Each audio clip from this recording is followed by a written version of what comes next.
Hello, my name is Ethan, and welcome back to another episode of Path of Exile Ritual League 3.13. In this episode, I want to go over basically a lot of updates. I got a lot of updates for a lot of important topics that people have asked me about, and I'd like to give you my opinion on basically Syndicate Operatives, the Spectre update, an update to golems. I'd like to do an update to my zombies. I'd like to do an update to the passive skill trees that I'm using for the atlas. I'd like to recommend my update my strategy. I'd like to update my plan for the build and what we're going to be doing on Monday when I start streaming again. I took the weekend off after about 250 hours of playing. I said I need a break. Not that I wanted to, it's that I probably need to just for health reasons, because I will always push myself too far. So I need to force myself to take a break.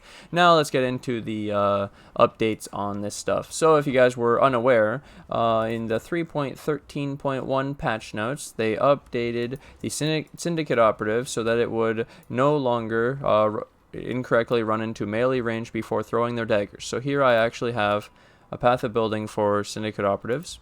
And I would like to recommend, I played them before, so I made a block Syndicate Operative build, so it had like block, and you could run roomies instead of this, so then you could have even more block, and then the idea is that it's a Syndicate Operative build, and it runs so it's very similar to my current zombie build, but then you're Syndicate Operatives instead, and it ends up being Impale. And so some things happened to this build. In the 3.13 patch, they changed Rotting Claws to only be 12%, and they changed Renewal to only 6%. I still kept the same thing for this example. 2 Rotting Claws, 2 Renewals with the jewels and all that of what I had. And I switched out pinpoint for volley because they fixed pinpoint in 3.13. No longer can you use pinpoint. When I was using Syndicate Operatives in 3.12 at the end in the flashback event, it was pinpoint abuse and also spell echo. They no longer work with spell echo anymore. It's no longer a spell. So now you have to use awaken vicious projectiles. And so it turns out that the damage was like the exact same. Their life is pretty similar. They only lost 1 level really because of the base nerf to specters. The base nerf to specters was only 1 level, whereas the Carrion Golems got 20% less damage. So basically, I recommend for the Syndicate Operatives, minion damage, feeding frenzy, impale, volley, and awaken vicious projectiles. The one you can cut is minion damage, and you could also cut feeding frenzy if you wanted to make this a 4-link in theory. But feeding frenzy feels really, really good. Trust me. Through experience, they have more range. And then yeah, this is just my generic build that I ran in flashback. So it would still work. It'll just be slightly less damage because of the 1 level, but overall, these changes to the skills that you use, the supports, should bypass the nerfs, and then you still can get 100% Impale with an anomalous Impale support and normal Dread Banner with generosity. Yep. Insane. You still get 100% Impale. Now to get to Carrion Golems, so people are curious about golems in general, and so I updated this. This is my old guide for the Elementalist HP life Carrion Golem. So this is like the budget one, the one that like you take to the end game and you beat the whole game, and then you don't even have to min-max. This just beats everything and can go delving pretty far AFK. So it has like 12,000 armor. It has the no crit with the brass dome and all that. This one even had the profane proxy, which we don't have to do anymore because we used the animate guardian vulnerability on hit, so you can get an extra ring and you get an extra gem. But this is just to show you how I recommend to run the golems now. So pretty much Elementalist still only has like 2 ascendancies. You could take the extra Bastion of Elements. Now you get the extra Primal Aegis. But really this extra one, I don't know how I'm gonna proc all damage with hits can chill. So the ascendancy is still up for question, up for debate. But I do like +2 golems, and golems being immune to elemental damage and elemental ailment immunity. I do like all that stuff, and our regen 879 is pretty good. So, Now I get into what we actually did different. So Carrion Golems are still good. We didn't do anything different except for we're running one cluster instead. So I recommend Rotting Claws, Renewal, or Primordial Bond. And then, and you can use Renewal in this because Carrion Golems, well, the Golems are immune to elemental damage, so they're slightly better with Renewal, compared to zombies, for example, because being able to be immune to 3 damage, like fire, lightning, and cold, and only take physical and chaos does help them stay at full HP. It's pretty important. And then, yeah, so this build had unwavering stance. I ran a bunch of jewel sockets, recommend stacking harmonies with 20%, and then 1 eminence. I ran an elegant hubris to show off this example where you can run a 160, which this was back in the day when you couldn't change the nodes of a skill tree, so I had to actually type them out on the elegant hubris. So like, for example, I'll show you on here, I typed it out what it gave, but you can actually now, you can save it. So that's how much it added, right? 500,000 damage and like a lot of life. And you can actually change these in the POB to the nodes that I had, which is really cool. So that's something new that I didn't have before. And then that looks a lot better and people will understand the elegant hubris, and it's because of this adding those. And then slightly less damage apparently. Somehow it's less damage when it's like this. Oh, because I gave up the... Right. Now it's properly deleting this node. Okay. So I would still recommend Elementalist. I took Shaper of Winter because I figured that the Flame Dash can chill then. But maybe you just use an extra skill, like I said, instead of the vulnerability and this profane proxy, you just run a normal skill and a normal ring, and you put a vulnerability curse on hit glove on your animate guardian for the single target. You have an animate guardian in the build, not linked to anything. It's a level 28 because of the 2 cooldown points. So this is just basic +3 20 life, minion life, and then the +3 cooldown points. And this is just the old school +2, dude. Everything. Easy clap. Recommend harmony stacking, and you can see that it still works. It's still strong. Insane regen, insane physical damage reduction, insane res, chaos res cap, and I can highly recommend Golem still. So not only are Syndicate Operatives back and OP now that they fixed them, you still have Golems. They didn't go anywhere. And then now I show off my zombies. So obviously, an elegant hubris right here, looking pretty good. Biggest difference between this and my zombie is I took my zombie and I went more tank. So similar life regen, more life, block, really high block. The block is huge, and we recover life on block. It's massive, the difference. This is way tankier, and we are also crit immune because of the Garb of the Ephemeral on the Animate Guardian. And then this is like the budget, but our damage is not 2.8 per, but we do have 12 zombies at least. One thing is I technically might go less zombies just because of creep block. The zombies are gigantic and they block each other, and it's kind of annoying. And if you had less, maybe it's more DPS. And then if you because you have less, you put I didn't go for the 2 items, maybe +1 zombie, +1 zombie, and then I could maybe get more damage somewhere else. I don't know.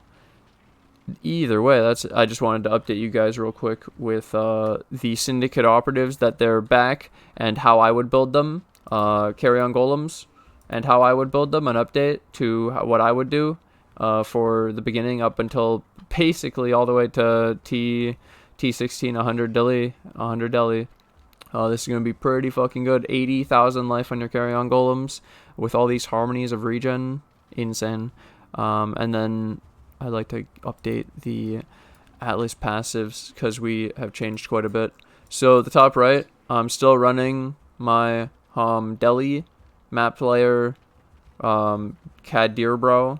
I recommend this a lot, but one alternative I've thought of is when you aren't running Deli maps in this top right, so you're just running regular T16s, T15s, etc. You don't have to run Persecutory Delusion and Compulsive Hoarder, you can run Finest Samples and Escaped Experiment.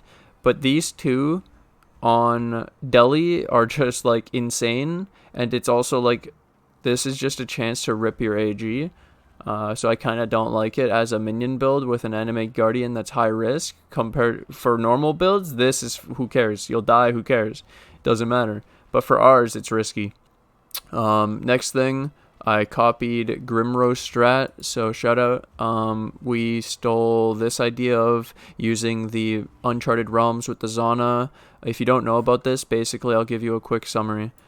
You use the Uncharted Realms, Master of the Atlas, to get more Zana missions, and then this one gives you additional maps appear in Zana, and then it doubles the number of map options. So we have these Watchstones, and the Zana missions add 1 additional map per Watchstone, so we have 4 extra, and then it doubles them, so you get 8. Pretty cool synergistic effect between the Zana mission thing and the Uncharted Realms passive. It seems really cool. Didn't think of this. I saw his video and then yoink, and now we did extra Zana. So this is for targeting harvest. When you do this, Zana will give you a harvest every like 2 maps, which is really good. For every 2 missions. So I have 73 Zanas. I could get like 36 of these harvest missions, which is really sick. So that's really powerful. And then my other area that I'm looking at right now is potentially doing my alvas in this region with the 50% to add an additional upgrade, so that you can get to tier 3s, double corruption, and double corrupt the gems, so you could sell them or use them yourself. I'm currently not at a point where I need double corruption, so I might just save this, but that's an idea. And yeah, mostly doing the top right currently. I like it a lot. Highly recommend. It's really good. Mostly just still free Delhi. Why not? And this area is also pretty good. If you want to do your Junes, you can do them here. You get the double rank up, or 100% chance to gain an additional rank. And it's the free Harbingers, the free Metamorph. You just add a Metamorph to this area, you get a double. If you do... so there's actually a synergy for this area. Valdo's Rest. This... Okay, so on Polished Metamorphs... I don't have it. Of course. So regular, they give you a Metamorph monster. On Polished, they give you a guaranteed part from the boss. Like, it'll drop an extra part, an additional itemized sample. So if you drop a part that you can combine for the big Metamorph, you know, these ones, you will get 2 if you use a Polished Metamorph. So then, if you use a Polished Metamorph in Faldo's Rest, and you get to assemble 2, if you can assemble 2 full Metamorphs because you chose a boss in this area, a map in this area that has multiple bosses, such as City Square, which it was favorited before, but basically the idea would be that I could choose different bosses because they give more towards the extra part than a regular part. So I was able to get 4 Metamorph parts out of 1 map, which is insane. Out of 1 Polish instead of 2, you get double because you get to double. So more Metamorphs, more synergies, and you get your free Harbinger synergy here and the June. So those are my current things. So Zana, June, Alva. I just run my beasts as extra monsters, and eventually, obviously, we'll run the Sulfite in one of these 2 areas, either for Sulfite hoarding monsters and Azurite. I'm pretty sure it's going to be for free Sulfite then. For the extra Sulfite, for completing red, double Sulfite, and increased amount of Sulfite, you'd probably run that one. And this is one that you could run while mapping to get more Sulfite and more... and to get Azurite, actually, which is pretty funny. I don't think anyone would do that. But either way, I needed to put out this update video. Like I said, I'll also quickly... my update plans is to stay... I showed you guys... Oh yeah, I showed you guys some crazy shit. We showed you Syndicate Operatives and how I would build them and how they're still really insane, right? The damage in POB, I don't know. This isn't the right... It's like times 50. But I showed you how I would do the Carrion Golems and how insane they still are with the nerfs. This is great. So if you guys want, you could go build this, and it'll probably feel really fucking good with the brass dome and all that shit. Like I said, you probably don't need the profane proxy. And instead of one of the cold iron points, you can go... Oh, what is that shield called?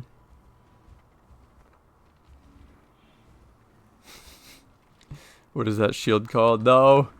What is that shield called, dude? Oh, God. Wait, I need to know. Sort by item type. Shield. How many are there? Sapphire's frame.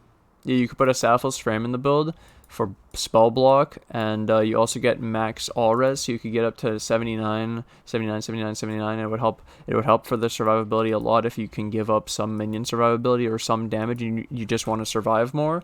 That was a great way to do it. We don't go block because you have reduced block in this build with the brass dome.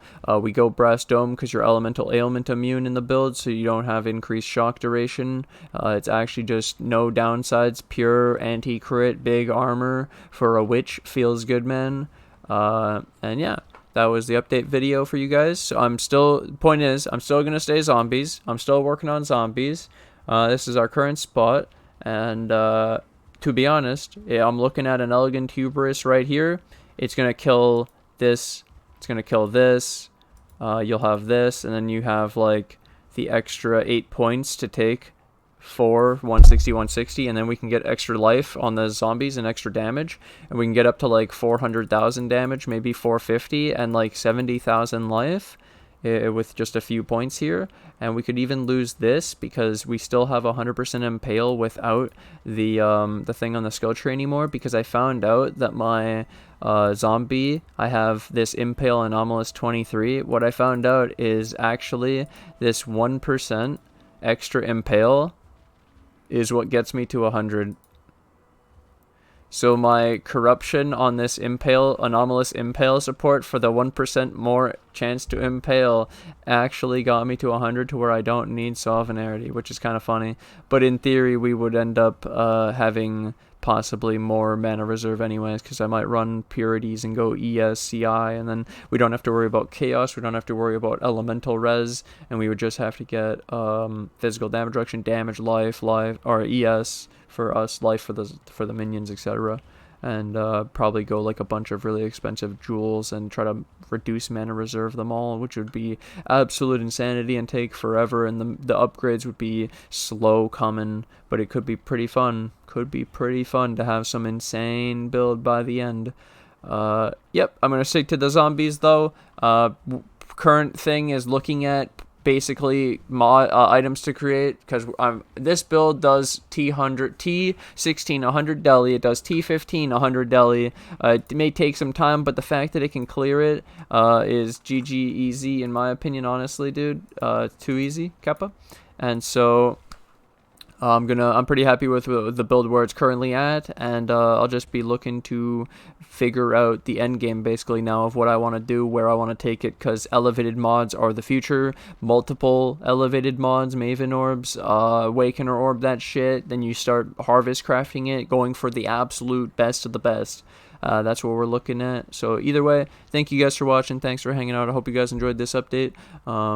I'm going to take this opportunity to thank my Patreon and my YouTube members who financially support the channel. I can't do this without you guys, so thank you guys for all the support, and thank you to anyone new who joins the Patreon and the YouTube members today, and I'll see you guys in the next episode. Bye!